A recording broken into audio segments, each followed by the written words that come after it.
Nous sommes reçus par Gabrielle chez Spécialité André Morin. Bonjour Gabrielle. Bonjour Nicolas. Hey, ça me fait plaisir de venir te voir ici. C'est un domaine d'activité qui est plutôt, on va dire, un domaine conservateur. On se demandait bien avant de mettre les pieds ici, est-ce qu'il y a une relève? Ben oui, à te regarder. Et une excellente relève, aucun doute là-dessus.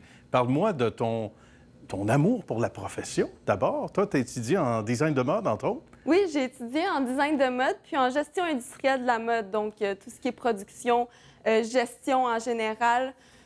Puis j'ai toujours voulu être entrepreneur dans le domaine de la mode. Puis je me suis dit, comment je fais pour me différencier dans un domaine aussi compétitif que le vêtement, surtout quand on pense à la production outre-mer, la Chine et tout ça. Puis je me suis dit, il faut se démarquer avec un produit plus haut de gamme, un produit de luxe. Donc, c'est comme ça qu'on peut compétitionner avec les autres entreprises. Oui, et la mondialisation aussi qui fait peur dans le domaine. Quand tu regardes ça, même sur les bancs d'école, j'imagine qu'on t'a averti, on avertit les gens sur des bancs d'école, filles comme les gars, en disant « Oui, attention, mais là, il faut avoir les coups des franches, mais il faut aussi, surtout, s'armer de patience et être imaginatif, comme tu dis. » Exactement. Donc ça, tu savais à quoi t'attendre, là. Oui, je savais à quoi m'attendre, puis je voulais aller chercher un marché assez niché pour avoir moins de compétition, justement. Quelque chose de plus pointu, puis dans le vêtement de luxe qu'on peut vendre à un certain prix, encore une fois, pour compétitionner avec les autres industries. Bien, c'est intéressant. Puis un certain prix, ça veut dire donc du haut de gamme aussi, parce que le produit est du haut de gamme. Mais la clientèle qui vient avec, c'est une clientèle qui ne va pas magasiner un prix, j'imagine, corrige-moi si je fais erreur. Bien que clientèle avertie, on dirait que quand on atteint un certain niveau, c'est pas une question, on va pas attendre une aubaine, on va pas attendre un rabais en particulier. On sait qu'il y a une qualité puis que cette qualité-là a un prix.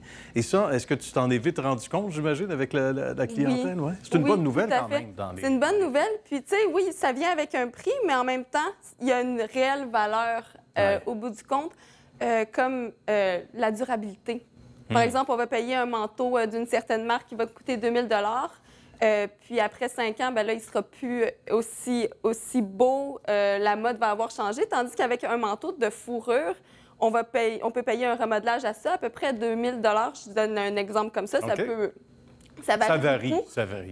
Mais on va le garder pendant 70 ans. Puis on va même être en mesure de donner le manteau à son enfant après. Donc, Oui, ça passe de génération en génération. Ça devient un héritage, c'est assez intéressant. Toi, tu t'es pas contenté de dire, ben, je vais partir ma marque, ma griffe, ou je vais me louer un atelier, partir de zéro. Tu t'es dit, il y a une richesse derrière des entreprises québécoises.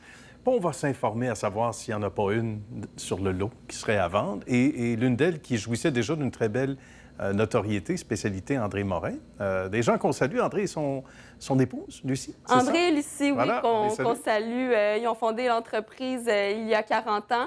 Puis, on est dans une industrie, justement, où on retrouve une perte de l'expertise.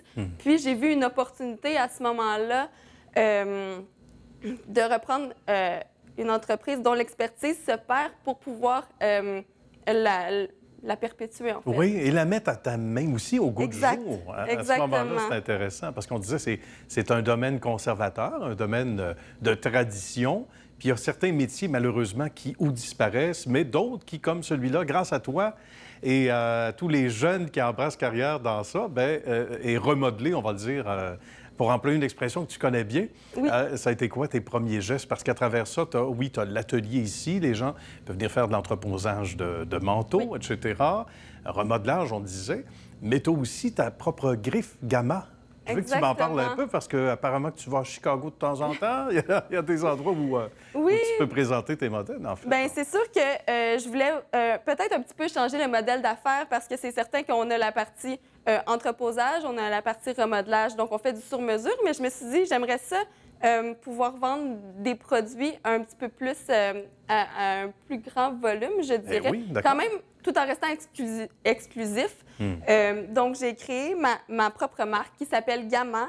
Dans le fond, on veut rajeunir la fourrure. Dans le fond, en la mélangeant avec d'autres matières, que ce soit d'autres tissus, des lainages, du cuir, pour qu'on ait moins l'impression, ah, c'est un manteau de fourrure. C'est juste un beau manteau avec de la fourrure. Voilà, voilà. Ouais. J'imagine que ton plan de match est bien garni aussi. Oui. Ça s'en vient vers toi, évidemment, compte tenu de ton jeune âge, mais aussi de ton ambition très visible, très palpable. J'imagine que tu as plein d'idées en tête pour la Oui, suite.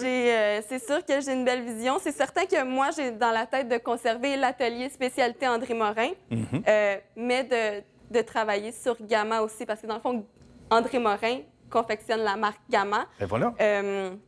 Puis c'est ça, on veut pénétrer le marché américain comme on a parlé plus tôt de Chicago, entre autres, mais les Américains sont très ouverts au type de produits qu'on développe en ce moment, puis même le reste du Canada. Ben, c'est merveilleux. Le petit côté exotique du Québec pour Oui, les c'est Américains, ça. et même pour le reste du Canada. Mais tu sais, d'ailleurs, la fourrure, c'est le premier commerce qui s'est fait au C'est Canada. vrai, Donc, il y a c'est le vrai. côté historique aussi qui est très intéressant, puis qu'on promouvoit beaucoup. Est-ce qu'on te propose du troc des fois, non? Non, On des armes, toujours? Faut pas aller là. non, des Écoute- miroirs, non. Non, pas de miroir, OK. Évidemment, on ne refera pas l'histoire, mais c'est fascinant. Puis bravo à toi d'avoir décidé justement de faire carrière dans ce domaine-là et de rajeunir le secteur d'activité. Salutations à toute ton équipe, à ta maman qu'on a vu également en Oui. image tantôt. Évidemment, une fois de plus, à André et Lucie, et surtout à tout ce beau monde qui travaille de près et de loin avec toi encore. Bravo. Merci, Oui, Gabrielle. merci à vous. À bientôt. À bientôt. Bye, bye.